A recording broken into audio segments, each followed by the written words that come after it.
오늘 하나님께서 우리에게 주신 하나님 말씀 고린도전서 15장 20절부터 22절까지입니다.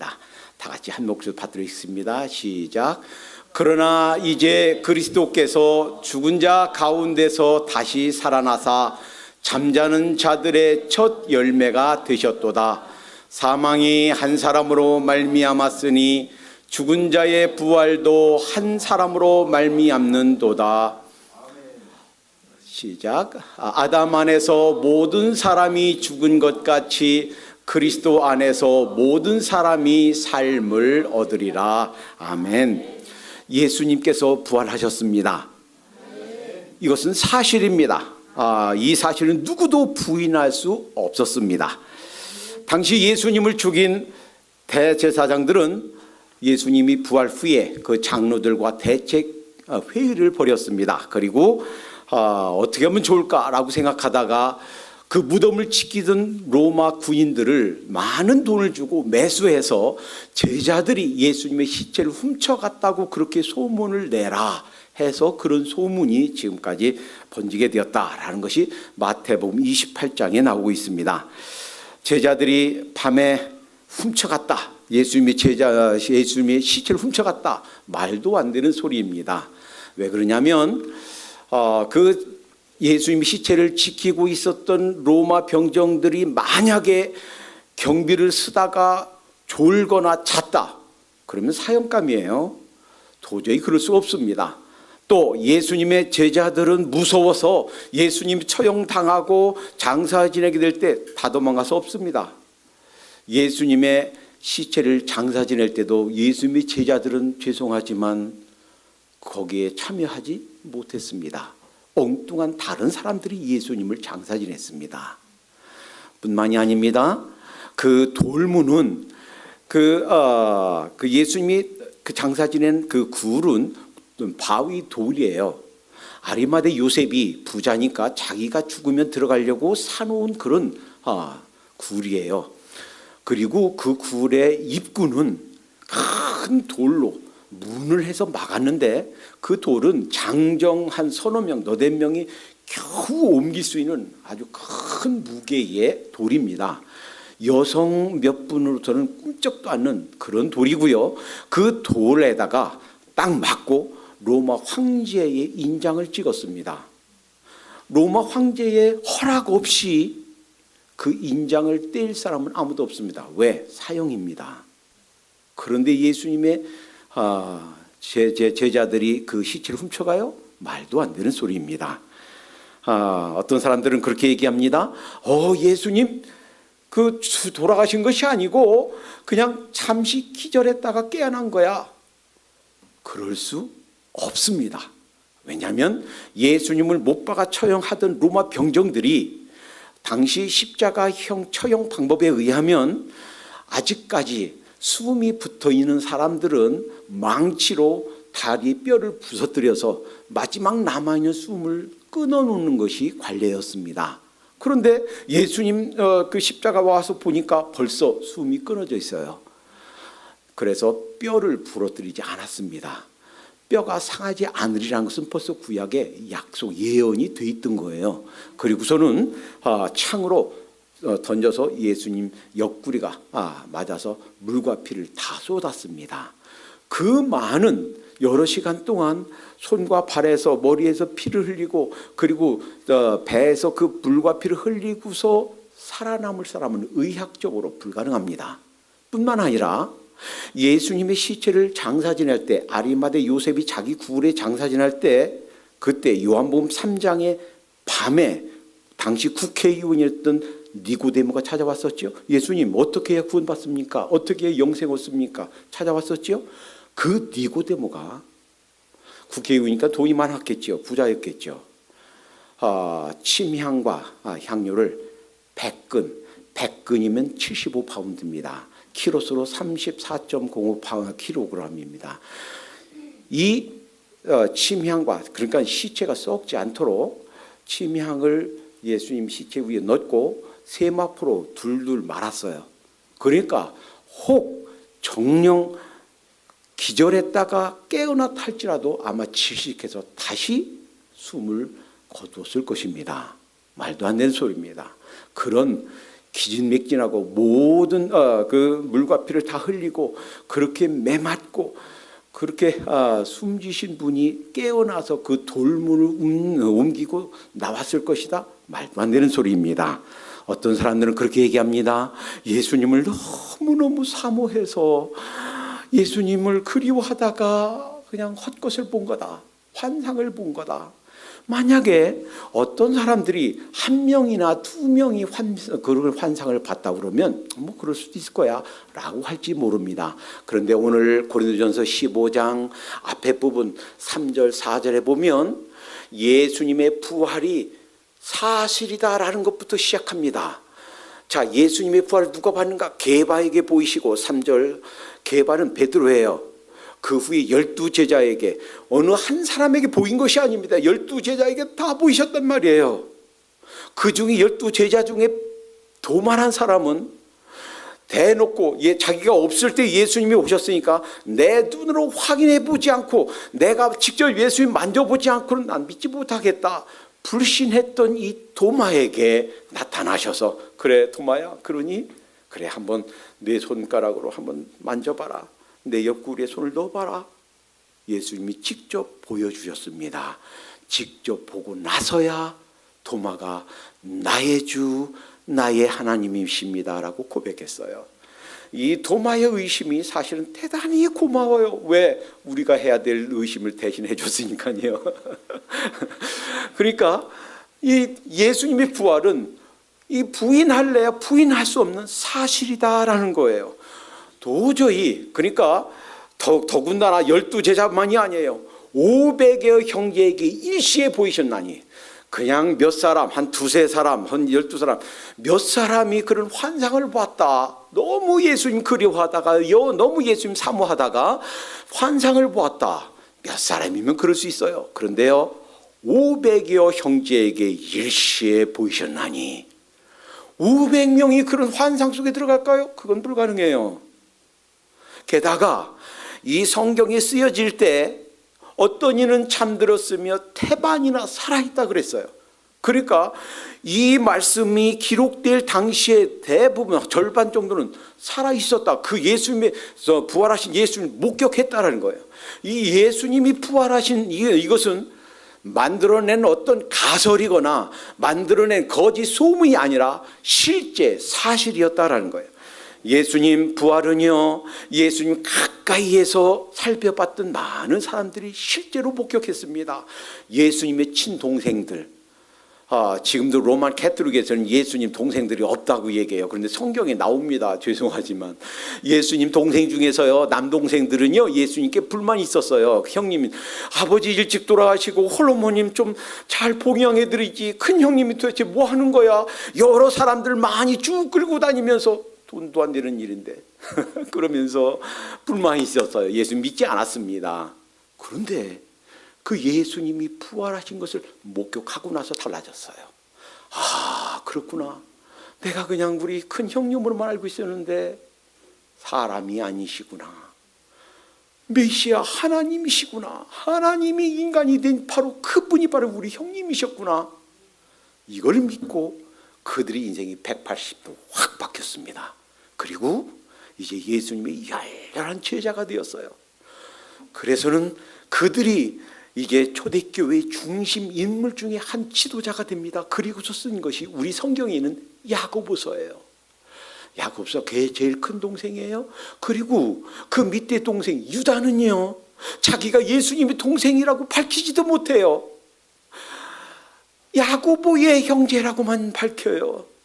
예수님의 동생 유다도요 예수님 믿지 않다가 그분이 누군지 잘 몰랐다가 부활하신 예수님을 만나고 아 그렇구나 이분이 정말 우리 친형님일 뿐만 아니라 우주 만물을 지으신 조물주 창조주 메시아 그리스도 그분이 바로 우리 형님이셨구나. 열심을 품고 주님을 섬기다가 순교당했습니다. 예수님의 부활을 인정하지 않는다면 예수님의 빈 무덤을 설명할 길이 없습니다. 12 제자들 무서워서 다 도망갔고 심지어 예수님을 부인했던 이 베드로, 이 12제자들이 왜 갑자기 변해서 예수님 부활했다고 그렇게 용감하게, 그렇게 아주 비참하게 죽어가면서까지 예수님의 부활을 증거했을까? 설명이 안 됩니다. 예수님 믿는 사람들을 잡아 죽이는데 앞장섰던 사도 바울이 왜 그의 인생이 바뀌었는지, 목숨을 내걸고 예수님 부활하셨다고, 내가 만났다고, 그분이 참 그리스도시라고 유대인들이 깨닫지 못하고 있지만 하나님께서 약속하신 메시아, 그분이 바로 예수 그리스도시라고 증거하고 180도 확 바뀐 것에 대한 설명이 안 됩니다. 예수님의 부활이 사실이 아니었다면, 만들어낸 거짓이었다면, 그냥 어떤 가설이었다면 이들이 그렇게 고통스럽게 죽어가면서까지 예수님의 부활을 전할 아무런 이유가 없습니다. 에브라함 링컨이 얘기했듯이 한 사람을 오랫동안 속이는 것은 가능합니다. 여러 사람을 잠시 동안 속이는 것은 가능합니다. 그러나 여러 사람을 오랫동안 속이는 것은 불가능합니다. 진실은, 사실은 언젠가는 다 밝혀지게 되어 있습니다. 예수님의 부활이 사실이 아니라면 2000년 동안 지나오면서 사실 아닌 것이 밝혀졌을 것입니다. 2000년 지나면서 이 예수님의 부활이 아니다라고 입증한 사람은 아무도 없습니다. 예수님의 부활이 사실이 아니라고 하는 것을 입증하려고 시도했던 여러 사람들 중에 정말 정직한 사람들은 예수님의 부활이 사실인가 아닌가 연구해보고 파헤치다가 결국은 그들이 열렬한 예수님의 제자가 되었습니다. 이 예수님의 부활을 지금 전 세계에서 법정에서, 코트에서 증거 법정주의를 채택하고 있는데, 그것이 하버드 대학의 사이먼 그린리프라는 교수가 쓴 책 때문입니다. 오늘날 하버드대를 그 하버드 세계 최고 수준의 법대로 대학으로 올려놓은 장모인 중에 한 분이 이분입니다. 이분이 그런 얘기를 했잖아요. 예수님의 부활을 현대 법정에서 다시 재판을 한다 할지라도 사실로밖에 인정될 수가 없다. 예수님의 부활은 부인할래야 부인할 수가 없는 명백한 사실입니다. 그런데 문제는 여기에 있습니다. 예수님의 부활이 나와 무슨 상관이 있는가 하는 거예요. 만약에 예수님의 부활이 실제 사실이었다라고 해도 나와 관계가 없으면 전혀 nothing, 무익합니다. 우리의 구원에 대해서 하나님께서 그림처럼 설명해 주신 아주 중요한 사건이 있어요. 유월절 사건이죠. 한번 유월절 사건을 한번 그 머릿속에 그려보시기 바랍니다. 자, 이제 10가지 재앙 중에 마지막 재앙이에요. 이제 바로가 이스라엘 사람들을 내보내 해방시켜 준다고 약속하고 내보내주겠다고 약속하고 안 지키고 그래서 10번째 마지막으로 장자를 죽이는, 짐승이든 사람이든 초태생 장자를 죽이는 재앙을 하나님께서 보내시면서 양을 잡아서 문설주에 발라라 그랬어요. 그리고 그 문설주를, 그 피를, 양의 피를 바른 그 집에서 나오지 말고 그 집에서 양고기를 잡아서 구워 먹으라 그랬어요. 한번 생각해 보세요. 만약에 유대인들 중에서 만약 이런 사람이 있었다면, 나는요 유대인입니다, 선민입니다, 하나님의 택함 받은 백성입니다, 하나님의 언약 속에 들어온 사람입니다, 그까지 양의 피가 뭔 대수입니까? 나는 하나님이 지켜주실 겁니다 라고 해서 양의 피를 문설주에 바르지 않은 사람들은 어떻게 됐을까요? 유대인을 할지라도 죽었을 것입니다. 반면에 출애굽한 사람들은 유대인들만 나온 게 아니에요. 유대인뿐만 아니라 다른 민족들도 유대인들 비록 종살이하고 있고 고통당하고 있고 이렇게 비참한 인생을 살고 있지만 여호와 그분이 살아계신 상천하지의 참 하나님이시구나, 이것을 알고 믿고 유대인들과 함께 출애굽한 사람들이 있었습니다. 이들도 비록 유대인이 아니지만 모세가 전 백성에게 내린 그러한 명령을 듣고, 그래 하나님의 명령이시래지, 그래서 양을 잡아서 그 문설주에 바르고 양을 잡아서 먹던 사람들 어땠을까요? 죽었을까요? 살았을까요? 예, 살았을 거예요. 유대인이든 아니든, 유대인 혈통이 유대인이든 아니든 상관없이 그 약속을 지킨 사람들은 죽음의 사자가 그 양의 피를 보고 넘어갔을 것입니다. 예수님의 죽으심과 부활이 나와 상관이 없다면, 내가 그 예수님과 관계가 없다면 사실은 나와 아무런 nothing, 아무런 영향, 아무런 효과를 미치지 않는다는 거예요.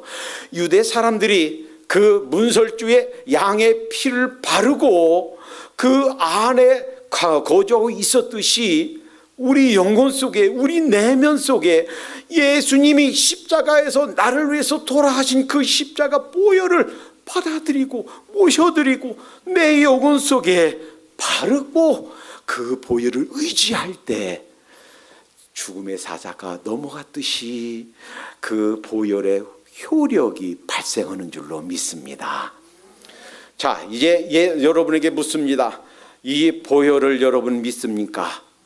이 예수 그리스도를 나의 구세주와 주님으로 모셔드리셨습니까? 혹시라도 여러분 가운데, 혹은 이 설교를 듣는 그 청취자 가운데 혹시라도 나는 아직 예수를 믿지 않습니다, 예수님 제가 믿는다고 고백하지 않았습니다, 한 번도 예수님을 영접하지 않았습니다, 그리고 예수님을 믿는 증거로 교회 나가지도 않습니다, 예수님을 믿는 증거로 하나님을 섬기는 아무런 것도 하지 않고 있습니다 라고 하는 사람이 있다면 예수님을 속히 모셔드리기 바랍니다.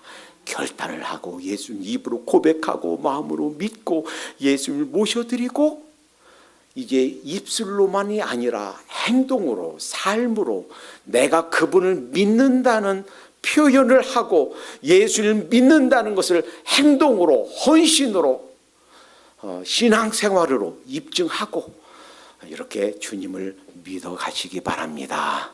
이런 사람에게 예수님의 부활은 적어도 3가지 영향이 있습니다. 오늘 본문이 그거예요. 고린도전서 15장 20절, 21절, 22절 이 말씀 속에서 예수님을 나의 구세주와 주님으로 믿고 고백하고 예수님을 믿는 사람들에게는 예수님의 부활이 적어도 3가지 나에게 직접적인 영향을 끼치는데, 그 중에 첫 번째는 이 예수님의 부활이 나의 죄로 인한 결과, 죄의 결과를 완전히 해결했다라는 거예요.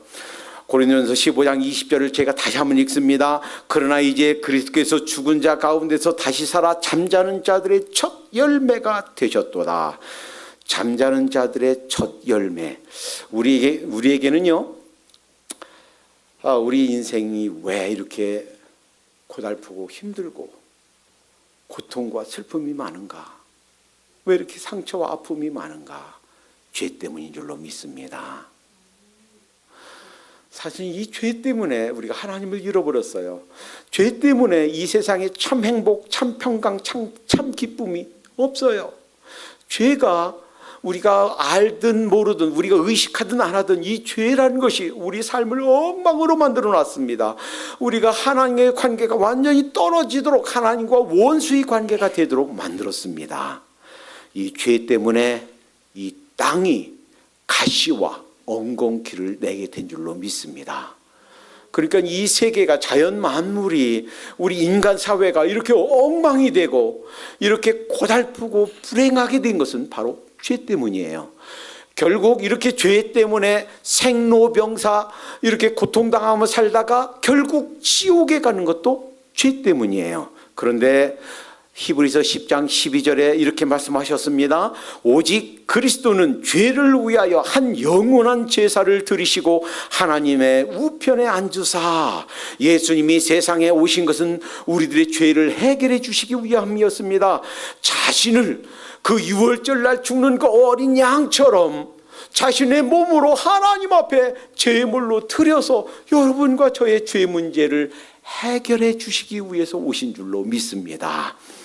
이제 제사장이 1년에 한 번 그 짐승의 피를 가지고 들어가야 될 그 지성소, 이 하나님을 만나는 곳이에요. 지성소는 하나님이 계신 곳, 하나님을 만나는 곳이에요. 그런데 이제는 제사장이 아니라, 제사장이 피를 가지고 가는 것이 아니라 누구나가 다 예수님의 보혈을 믿고 예수님의 보혈을 의지하는 누구나 다가 직접 예수님의 보혈을 의지해서 하나님께 직접 나올 수 있는 길을 열어놓으셨다라는 거예요.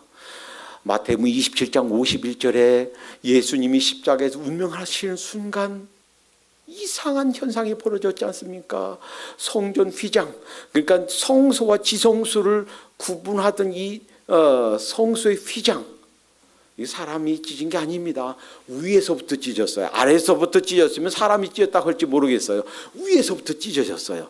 그러니까 하나님께서 이 예수님의 자신의 몸으로 드리시는 희생 제사를 받으셨다, 흡족하셨다. 하나님의 진노가 이제 거두어졌다. 우리의 죄가 다 페이오프 됐다. 우리의 죄값이 다 치러졌다. 하나님께서 만족하셨다 하는 표시인 줄로 믿습니다. 그런데 여기서 오해하시면 안 돼요. 그러면 예수님의 죽으심으로 우리 죄에 대한 모든 문제가 다 해결되는가? 우리의 구원 문제가 다 해결되는가? 그건 아니에요. 그건 아니에요. 그래서요, 잘못 말씀을 이해하고 가르치면 아주 큰 오산입니다. 잘 들으시기 바랍니다. 예수님께서 갚으신 것, 페이오프한 것은 우리 죄의 페널티, 우리 죄의 대가예요. 우리 죄의 결과예요. 예수님이 장사 지내는 밭이었다가 3일 만에 부활하신 것은 이제 예수님이 돌아가실 때는 죄인의 몸으로 돌아가신 거예요. 여러분과 저를 대신해서 내가 받아야 될 죄를 대신 지시고 죄인의 몸으로 돌아가신 거예요. 그리고 장사 지낸 바 된 겁니다.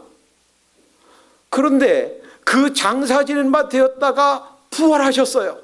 이 말은 이제 우리를 대신해서 죄의 몸으로 죄인으로 돌아가셨지만 죽음이, 죄의 권세가 그분을 가둬둘 수가 없었다라는 거예요.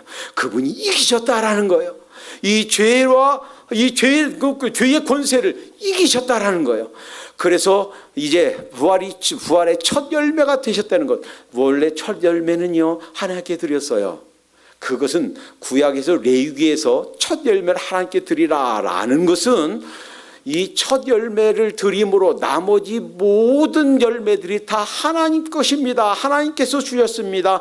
다 하나님께 드립니다. 라는 대표성의 의미가 있어요.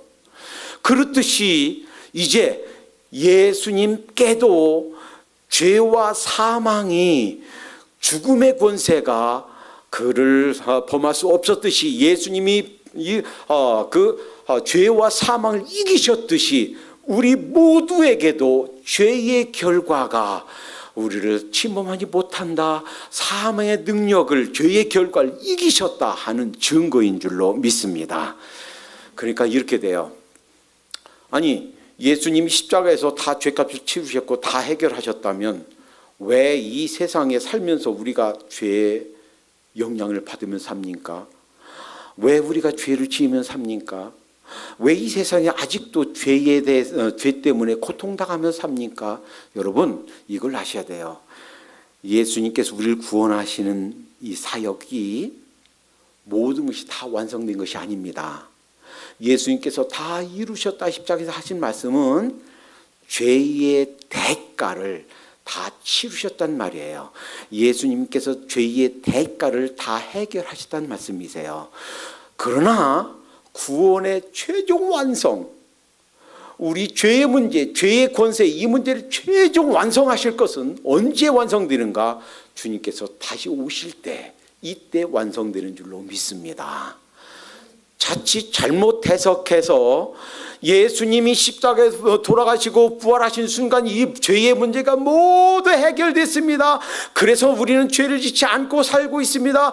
내가 잘못 범하는 것은 죄가 아닙니다. 아니에요. 그건 이단들이 하는 말이에요. 잘못된 견해예요. 우리는 아직도 죄의 영향을 받으며 삽니다. 육체를 입고 있는 동안에는 아직도 실수를 하면서 죄를 범하면서 삽니다. 예수님 믿고 난 본어겐 한 후에도 아직도 실수를 하고, 때로는 우리가 범하는 죄 때문에 내 영혼이 상처 입어 만신창이가 되면서 살기도 합니다. 그러나 기억하십시다. 주님께서 이 죄의 페널티, 죄의 결과, 죄의 대가 다 치르셨습니다. 결코 이 죄가 우리를 가두어둘 수가 없습니다. 그러니까 이 예수님이 부활하심으로 죄의 결과 문제가 완전히 해결됐다라는 확증을 주신 것인 줄로 믿습니다. 두 번째, 21절에 보면 죽음에는 두 가지가 있습니다. 21절에 이렇게 말씀하셨어요. 사망이 사람으로 말미암았으니 죽은 자의 부활도 사람으로 말미암는도다. 사망이 왜 왔는가? 죽음 때문에 왔어요. 죽음? 죄 때문에 왔어요. 죄. 히브리서 9장 27절에 한 번 죽는 것은 사람에게 정하신 것이요 그 후에는 심판이 있으리니 하셨습니다. 여기에서 한 번 죽는 것은 우리 육체와 영혼이 분리되는 거예요. 이 죽음은 누구나 다 받습니다. 불신자도 신자도 다 겪게 됩니다. 이 죽음도 죄 때문에 왔습니다. 그런데 그 후에는 심판이 있으리니, 이것은 둘째 사망이라고 불러요. 그러니까 죽은 다음에 또 죽음이 있는데 그것은 심판받는 거예요. 그것은 예수님 믿지 않는 자들은 영원한 형벌, 지옥에 가고, 예수님 믿는 자들은 영원한 쉼, 영원한 안식처, 천국에 들어가는 거예요. 물론 이 영원한 그 천국과 지옥이 우리가 이 세상을 떠나자마자 곧바로 가는 것은 아닙니다. 우리가 이제 이 세상을 떠나게 되면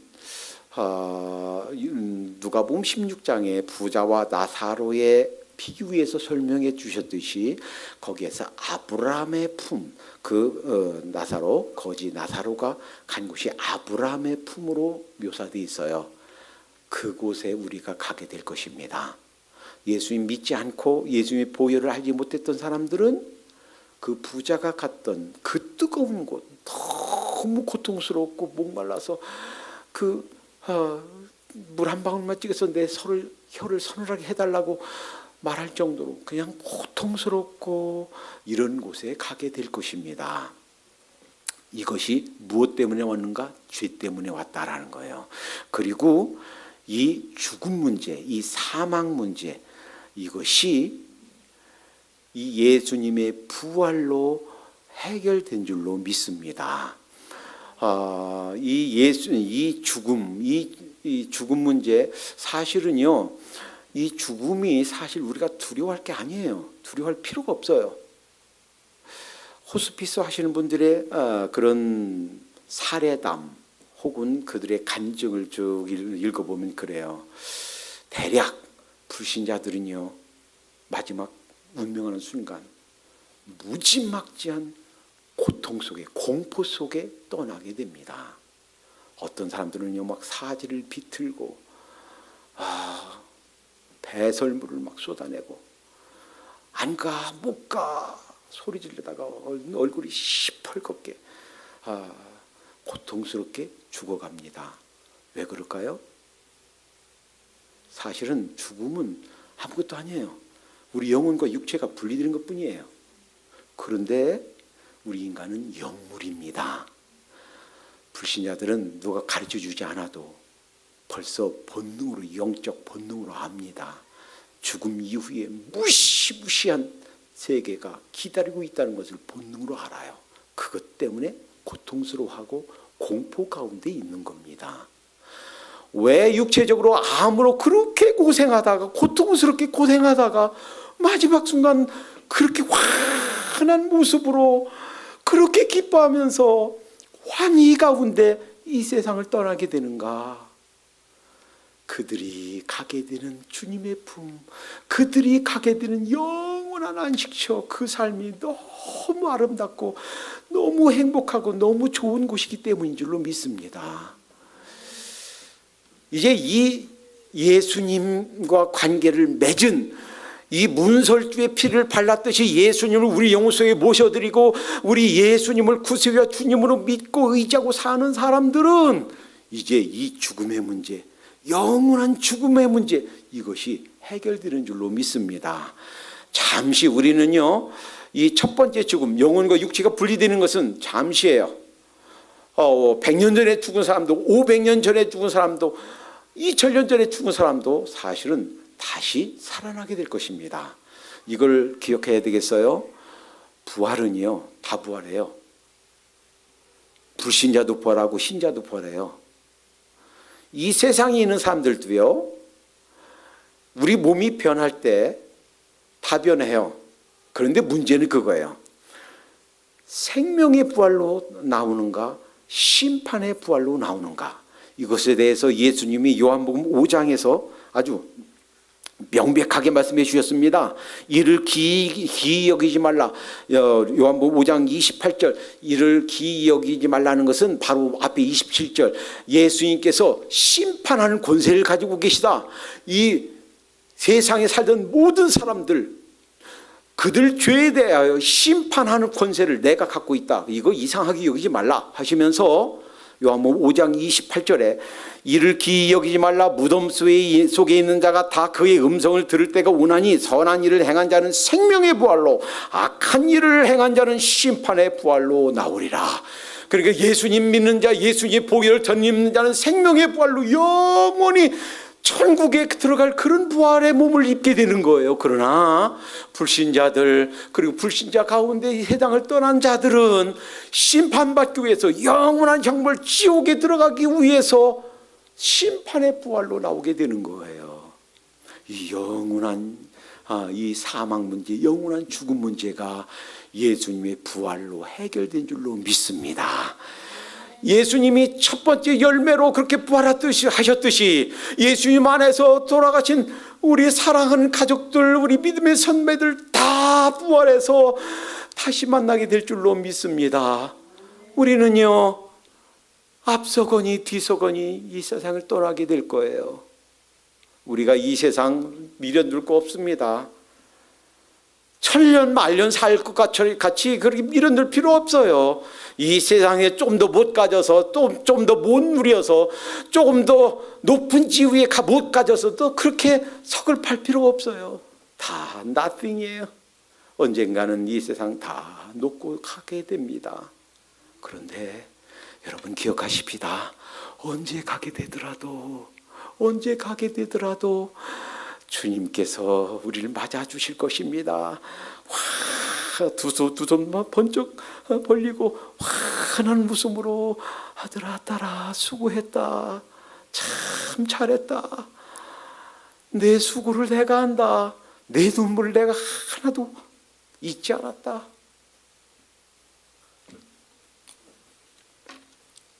주님께서 다 갚아주실 줄 믿습니다. 이 죽음 문제 따라서 우리에게 언제 죽음이 닥쳐온다 할지라도 당당하십시다. 죽음이 바로 1분 후에 5분 후에 이 세상을 내가 하직한다 할지라도 두려워할 거 없습니다. 죽음은 잠시예요. 영원히 우린 죽지 않습니다. 영원한 안식 속에 들어가게 됩니다. 예수님의 부활이 예수님을 믿는 자들, 예수님을 영접한 자들에게는 세 번째 직접적인 영향을 주는 것이 있는데, 그것은 예수님의 부활이 나의 부활의 보장이다라는 거예요. 22절 아담 안에서 모든 사람이 죽은 것 같이 그리스도 안에서 모든 사람이 삶을 얻으리라. 예수님께서 재림하실 때 이 우리 몸이 살아있는 우리는 변하게 될 것입니다. 예수님 안에서 죽은 우리의 가족들, 우리 부모님들, 우리 믿음의 선배들 다 다시 부활하게 될 것입니다. 우리가 해석한 것은 예수 믿지 않고 돌아가신 우리의 부모님과 그 형제들이 있다면 그들을 다시 영원히 못 만나게 된 것이 안타깝고 또 애석합니다. 따라서 아직도 주님을 알지 못하는 자들이 있다면 열심을 붓고 속히 전해야 되겠어요. 예수님의 부활은 내가 그 영원한 부활을, 그 영원한 다시는 병들지 않고 다시는 암 걸리지 않고 다시는 부러지지 않고 다시는 슬퍼하지 않아도 되는 완벽한 몸을 입고 다시 부활하게 될 것입니다. 여러분 생각해 보세요. 여러분 이것은요, 이 산소망이라고 그랬어요. 베드로전서 1장 3절에 베드로는 이것을 가지고 부활해서 다시 입게 될 영원한 그 부활의 몸을 입게 될 것, 이것이 산소망이라고 그랬어요. 살아있는 소망이에요. 이 산소망, 다시 말해서 이런 뜻입니다. 내가 그렇게 애지중지하고 내가 그렇게 애쓰고 그렇게 전력 투구하고 노력하던 그 모든 것들, 나의 모든 것들을 상대화시키는 절대가치, 이 세상 것들은 다 쓰레기예요. 어렸을 때 딱지치기 하고 놀고 그 구슬치기 하고 놀고 하던 거 엄마가 얘야 들어와라, 땅 따먹기 해서 내가 이만큼 내 땅 다 차지했어. 그 땅 따먹기 해서 그려놓은 거 다 놓고 저녁에 엄마한테 가듯이 다 내려놓고 그 땅 따먹기 해서 내가 많이 따놓은 거 그려놓은 거 다 놓고 집으로 가야 됩니다. 다 nothing이에요. 내가 그렇게 소중히 여기는 것들, 내가 그렇게 애쓰던 것들 모두 다 헛거구나. 모든 것을 상대화시키는 절대가치, 이것이 우리의 산소망입니다. 여러분 세상 살면서 좀 궁색하게 살면 어떻습니까? 건강하게 살면 좋지만 좀 건강하지 못해서 조금 질병 때문에 고통당하면 어떻습니까? 괜찮아요. 내가 가지고자 하는 그런 위치, 내가 가지고자 하는 권세 가지면 좋지만 못 가지면 어떻습니까? nothing이에요. 우리가 주님 품에서 누리게 될 그 아름다운 영원한 부활, 이것을 생각하면 다 상대적인 거예요. 쓸데없는 거예요. 여러분 중요한 것은 그것입니다. 나와 주님과의 관계를 맺어가도록 하십시다. 다시금 주님과의 관계를 가꾸어 가도록 하십시다. 이것이 중요합니다. 이것이 절대가치입니다. 이것이 산소망입니다. 예수님께서 부활하셨듯이, 그리하여 첫 열매가 되셨듯이 우리를 부활하게 해 주실 것입니다. 예수님의 부활이 우리에게 미친 세 가지는 사실은 세 가지지만 한 가지예요. 예수님이 부활하심으로 우리의 죄 문제를 해결하셨고, 우리가 죄 때문에 생겨난 사망 문제, 죽음 문제를 해결하셨고, 또 동시에 이제 한 번 죽지만 다시 부활해서 영원한 우리 육체와 몸을 입고 영원히 살게 될 우리의 부활 문제를 확증해 주셨고 증거로 주신 줄로 믿습니다. 그래서 부활절이 큰 것입니다. 큰 명절입니다. 성탄절보다도 더 큰 의미가 있고 더 큰 명절로 세우는 것이 바로 이것 때문이에요. 우리 인생 속에서 가장 중요한 것, 우리 주님의 부활을 기억하면서 우리의 부활을 할 것을 소망하고 기대하십시다. 주님과의 관계가 아직도 미진한 부분이 있었다면 열심을 품고 주님과의 관계를 이 부활의 산소망을 의지하면서 가꾸어 가도록 하십시다. 쓸데없는 것에 그렇게 마음을 두고 속상해했다면 그 속상해하던 거 다 내려놓으십시다. 기도합니다. 사랑해 주님 감사합니다. 주님께서 부활하심으로 저희들의 산소망이 되어주신 것을 감사합니다. 주님께서 부활하심으로 저희들의 죄 문제가 완전히 해결된 것을 믿습니다. 주님께서 다시 재림하시는 그 순간 다시는 죄의 존재에서 해방되어 다시는 죄로부터 고통당하지 않아도 되고 슬퍼하지 않아도 되는 죄로부터 완전히 자유로운 그러한 해방을 맛보게 될 줄로 믿습니다. 주님께서 부활하심으로 우리의 사망 문제가 완전히 해결된 줄로 믿습니다. 이제 영원한 심판 다시는 당하지 않고 이제 우리가 살든 죽든 세상에 있든 이 세상을 떠나 주님 품에 있든 주님 사망 권세가 우리를 주장하지 못할 줄로 믿습니다. 주님께서 부활하심으로 우리의 부활의 확증이 되어 주신 것을 감사합니다. 이제 이 부활의 산소망이 있으니 세상에서 실패해도 감사하고 성공해도 감사하고 우리가 궁색해도 기뻐하고 부유해도 기뻐하면서 살렵니다. 세상에 쓸데없는 것에 그렇게 집착했던 저희들 쓸데없는 것에 대한 집착을 다 내려놓고 살 수 있도록 인도해 주시옵소서. 주님, 언제 이 세상 마지막 순간을 맞이한다 할지라도 하나님 앞에 당당하게 죽음을 두려워하지 않고 끝까지 주님을 의지하면서 승리하는 저희가 되게 해 주시옵소서.